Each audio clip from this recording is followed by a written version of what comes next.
Good morning. As you start your day, have you ever considered how much surprise, like, really shapes our world? Interesting question. Yeah, like from how we learn new things to, the decisions we make. Right. Surprise, it's kind of a bigger deal than we might think. I think so, yeah.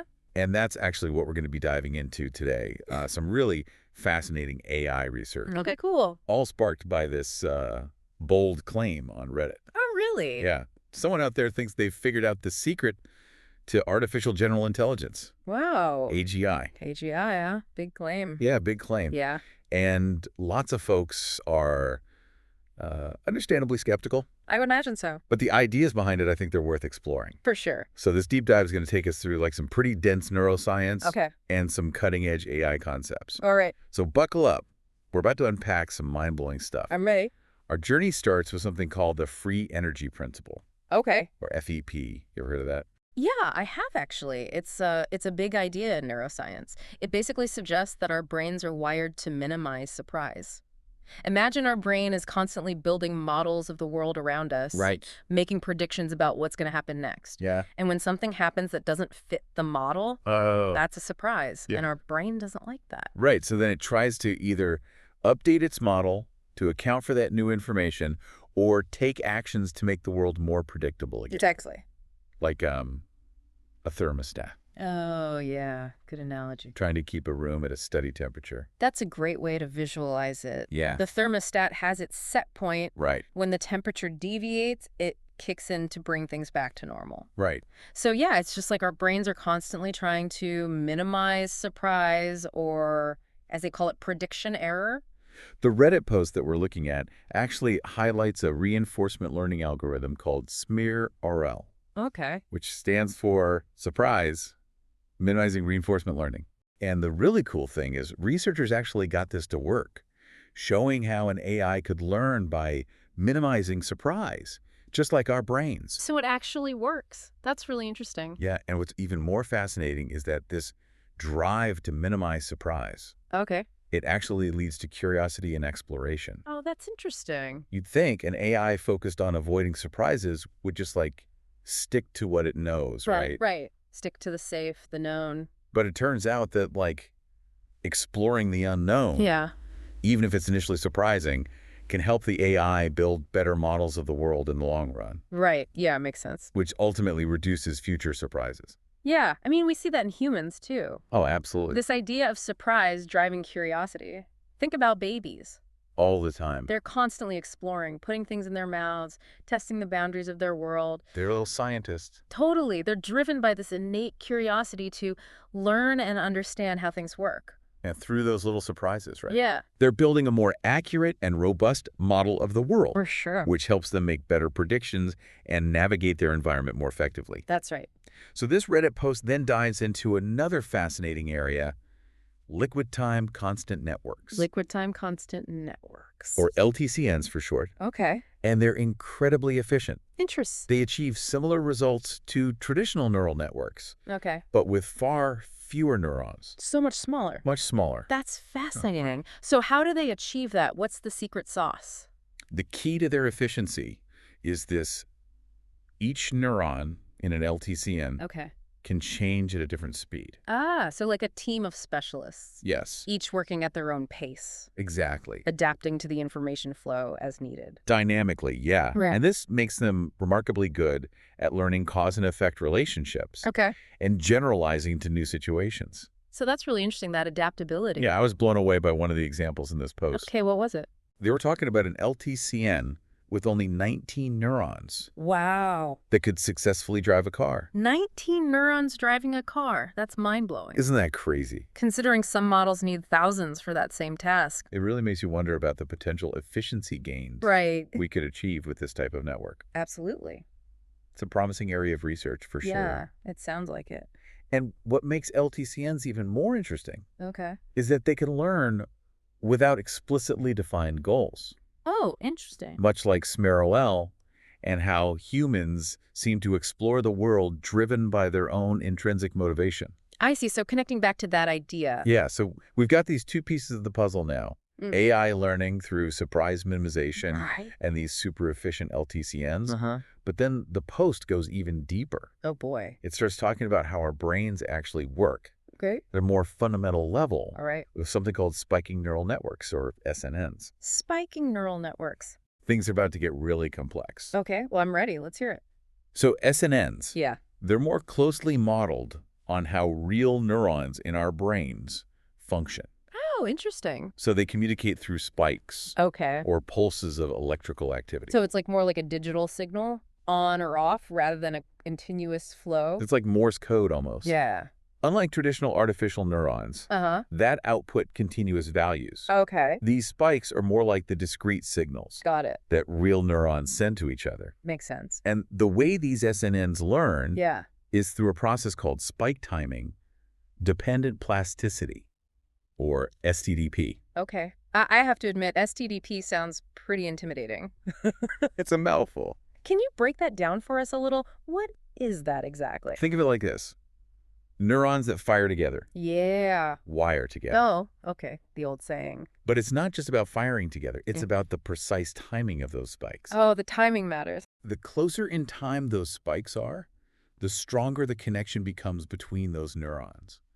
It's like a synchronized dance, where the timing of each neuron's steps influences the overall choreography of the network. That's a cool way to think about it. And so trying to get artificial neurons to learn in this Yeah. way, Right. to mimic how our brains do it, Yeah. has been a major challenge. I can imagine. Yeah. Because S2CP in real brains Yeah. is incredibly diverse Right. and variable. Okay. But there's been this breakthrough. Oh. Researchers have found that a learning algorithm focused on minimizing surprise at the level of individual neurons Interesting. actually leads to STDP-like behavior.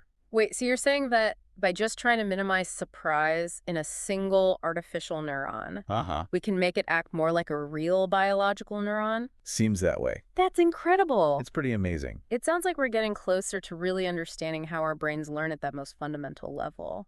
Yeah, it suggests that there might be this deep connection between this idea of surprise minimization and the way our brains adapt and evolve over time. Okay, so we've got all these pieces of the puzzle now. FEP, SMiRL, LTCNs, SNNs, So, and this idea of surprise minimization driving STDP. I'm really curious what our Reddit user is proposing to do with all of this. I know, me too. It sounds like they're building up to something pretty big. Yeah, definitely. And that's where we'll pick things up in part 2 of this deep dive. Okay, I can't wait.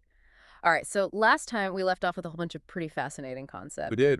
FEP, SMiRL, Liquid time constant network. his LTCNs, spiking neural networks, STDP. It's a lot to keep track of. It's a mouthful, for sure. Yeah. But it all leads up to our Reddit users' bold proposition for a new AGI architecture. Yeah. They're suggesting we combine those efficient LTCNs Right. with a surprise minimization learning rule Okay. applied to individual neurons within that network. So basically build a network that has that structure of an efficient, adaptable LTCN, Right. but then have each individual neuron within that network learn by trying to reduce its own surprise. Precisely. Okay. And they lay out some pretty compelling advantages to this approach. I'm all ears. What are some of the highlights?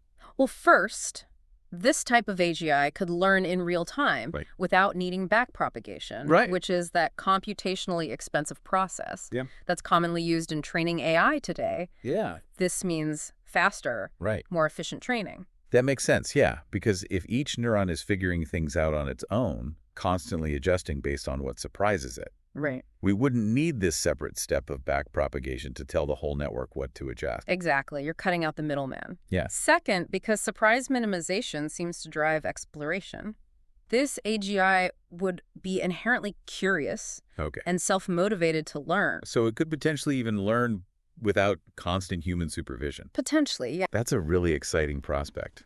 It is. An AI that's driven by its own curiosity Yeah. to learn and explore, not just following instructions Right. or pre-programmed goals. It's a big shift. Yeah, it is. It's more aligned with how we as humans seem to learn. Yeah, think about a child exploring their environment, constantly touching, tasting, experimenting. Exactly. They're not doing it because someone told them to. Right. They're doing it because they're driven by this innate curiosity. That's right. So we've got this AI that's super efficient, self-motivated, constantly learning. What else? What else? Okay, so the Reddit user also believes that this approach could crack the code to language learning Language learning. and might require far less data than the massive language models or LLMs that we have today. That's a bold statement. That's a big claim. What makes them think that it would be so much better at language? So the post argues that current LLMs are fundamentally limited Okay. because they only have knowledge about things. They lack the procedural knowledge, Procedural knowledge. the mental routines Okay. that we use to actually solve problems in the real world. So LLMs are like walking encyclopedias. Right. They can spout out facts and definitions, but they don't really know how to do anything. Exactly. They can describe how to ride a bike or throw a ball, Right. but they haven't actually learned the underlying processes. The sequences of actions. The sequences of actions. Yeah, and adjustment. And adjustments that Make those skills possible. But yeah, it's like they're missing the muscle memory. Yes. The instinctual understanding of how to perform those actions. They could talk the talk, but they can't walk the walk. Exactly. And a Reddit user believes this is why LLMs struggle with problems outside of their training data, Right? especially tasks like the ARC-AGI benchmark, Yeah. which was specifically designed to test for general intelligence. Exactly. All right. The ARC-AGI benchmark. It's a set of those abstract reasoning puzzles Yeah. that really seem to stump the LLMs. Right. It's like they hit a wall when faced with problems that require more than just pattern recognition or regurgitating information. Exactly. And the Reddit user believes that this proposed AGI, with its focus on minimizing surprise and learning through real-time interaction, would actually be able to develop those missing mental routines. Okay, I'm starting to see where this is going. Yeah. So this AI, by learning through experience and minimizing surprise, would develop these intuitive, almost subconscious routines that allow it to solve problems in a more human-like way. Precisely. It would be less about brute force computation. Yeah. And more about developing that deeper, more embodied understanding of how the world works. Okay, but how exactly would this hypothetical AGI learn these routines? That's a great question. The post mentions a pretty ambitious approach to tackling the ARC-AGI benchmark. It is ambitious. They want to record videos of humans solving ARC puzzles, Right. track their eye movements to see where their attention is focused, Uh-huh. and even record their brain scans to identify patterns of brain activity associated with those problem-solving routines. That's taking multimodal learning to a whole new level. Right. It's like they're trying to capture every single nuance of the human problem-solving process. Yeah, it's like creating an AI apprentice that learns by observing a master craftsman. Exactly. It's a bold idea. It is. But I have to wonder, even if we could collect all this data, Yeah. how effectively can we extract those implicit routines? It seems like we're still only scratching the surface of understanding the incredibly complex processes happening inside a human brain. That's a great point. You're right to be skeptical. There are definitely challenges with this approach. Like what? Well, first, it's a massive amount of data to collect and process. Right. Second, it's not clear how effectively we can isolate those implicit routines from the data. Right. Even with brain scans and eye tracking, we're only getting a limited glimpse into the human mind. Right. And even if the AI could learn some routines, how do we know they would generalize to new problems? What if those routines are too specific to the particular puzzles in the training data? All valid concerns. Yeah. But what I find so intriguing about this Reddit post is that it challenges us to think differently about how we approach AGI. It's a call to be bolder, right? It is. Experiment more. Yeah. Don't be afraid to try seemingly crazy ideas. I'm creative. Yeah, instead of just throwing more data and computing power at the problem, it's encouraging us to look for more fundamental principles of intelligence, like surprise minimization and the role of embodied experience in shaping how we learn and adapt. You're at it. It's less about building a brain in a jar and more about creating an AI that can truly experience and learn from the world around it. Exactly. Okay, so we've covered the Reddit users' ideas about the limitations of LLMs Right, and yeah. their proposal for a new AGI architecture. Yeah.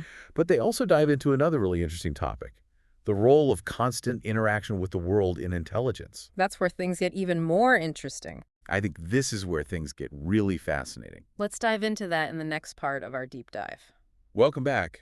We've been on this incredible journey exploring this Reddit user's ideas about AGI. It's been quite the deep dive. We've covered so much ground, from the free energy principle to liquid time constant networks, even how surprise might be the key to real learning in AI. Right. But now in this final part, we're going to dive into the idea that true intelligence can't exist without constant interaction with a dynamic world. Yeah, this is where things get really interesting. Our Reddit user brings in this research that suggests that constant interaction actually simplifies a lot of our decision making as humans. Really?